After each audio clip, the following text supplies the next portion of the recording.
Australia అంటేనే champion జట్టు. ఫైనల్లో ఎలా విజయాలు సాధించాలో ఆ జట్టుకు బాగా తెలుసు. కానీ వరల్డ్ టెస్ట్ ఛాంపియన్షిప్ ఫైనల్లో మాత్రం విఫలమైంది. హాట్ ఫేవరెట్ ట్యాగ్కు న్యాయం చేయలేకపోయింది. సౌత్ ఆఫ్రికాను ఓడించలేకపోయింది. తొలి ఇన్నింగ్స్లో భారీ ఆధిక్యం దక్కినా వినియోగించుకోలేకపోయింది. సెకండ్ ఇన్నింగ్స్లో తేలిపోయింది. సౌత్ ఆఫ్రికా బౌలర్ల దెబ్బకు బ్యాట్లెత్తేసింది. తొలి 2 రోజుల్లో ప్రభావం చూపిన ఆస్ట్రేలియా బౌలర్లు ఆ తర్వాత మాత్రం ఉసూరుమనిపించారు. టార్గెట్ చేజ్లో సౌత్ ఆఫ్రికాను ఇబ్బంది పెట్టలేకపోయారు. టపటపా వికెట్లు తీయలేకపోయారు. మర్కరమ్, బవూమా మధ్య పార్ట్నర్షిప్ను త్వరగా బ్రేక్ చేయలేకపోయారు. చివరి ఇన్నింగ్స్లో వికెట్లు తీయడంలో ఆస్ట్రేలియా బౌలర్లు విఫలమయ్యారు. సౌత్ ఆఫ్రికాను తొలి ఇన్నింగ్స్లో దెబ్బతీసిన కమిన్స్ ఆ తర్వాత అంతగా ప్రభావం చూపించలేదు. హేజిల్వుడ్ కూడా ఆసీస్ అభిమానులను డిసప్పాయింట్ చేశాడు. రెండో ఇన్నింగ్స్లో స్టార్కు 3 వికెట్లు తీసినా సౌత్ ఆఫ్రికా విజయాన్ని అడ్డుకోలేకపోయాడు. స్పిన్నర్ లయాన్ కూడా నిరాశపరిచాడు. రెండో ఇన్నింగ్స్లో ఒక్క వికెట్ కూడా తీయలేకపోయాడు. టీమిండియా మీద చెలరేగిపోయే ట్రావిస్ హెడ్ సైతం బ్యాట్తో రాణించలేదు. తొలి ఇన్నింగ్స్లో 11, రెండో ఇన్నింగ్స్లో 9 పరుగులు మాత్రమే చేశాడు.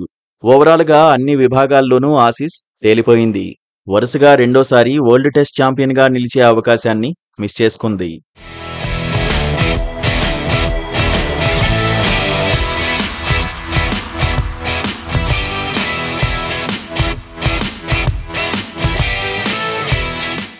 సౌత్ ఆఫ్రికా చేతిలో ఆసీస్ ఓడిపోవడంతో కమిన్స్ సేనపై విమర్శలు పెరుగుతున్నాయి. వరల్డ్ టెస్ట్ ఛాంపియన్షిప్ కంటే ఐపీఎల్కు ప్రయారిటీ ఇవ్వడం వల్లే ఈ ఓటమి అంటూ మాజీలు బౌన్సర్లు సంధిస్తున్నారు. ముఖ్యంగా హేజిల్వుడ్ను ఆడేసుకుంటున్నారు. ఐపీఎల్లో రాయల్ ఛాలెంజర్స్ బెంగళూరు విజయాల్లో హేజిల్వుడ్ కీలక పాత్ర పోషించాడు. ఐపీఎల్లో గాయపడినప్పటికీ కోలుకున్న తర్వాత మళ్లీ బరిలోకి దిగాడు.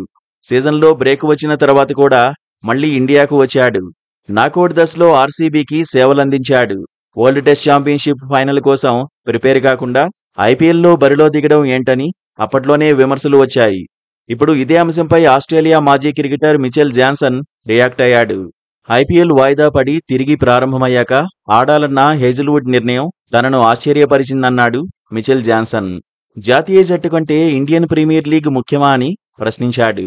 నిజానికి ఐపీఎల్ వాయిదా పడినప్పుడు Mitchell Starc, Travis head, Pat Cummins, Hazlewood స్వదేశానికి వెళ్లారు. మిచెల్ స్టార్క్ ఐపీఎల్ కోసం మళ్లీ రాలేదు. ఆఖరి లీగ్ మ్యాచ్ల కోసం ట్రావిస్ హెడ్, కమిన్స్ భారత్కు వచ్చారు.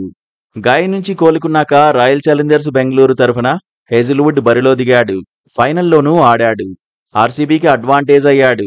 అయితే ఐపీఎల్లో సత్తా చాటిన వరల్డ్ టెస్ట్ ఛాంపియన్షిప్ ఫైనల్లో తేలిపోవడంతో విమర్శలు తప్పడం లేదు.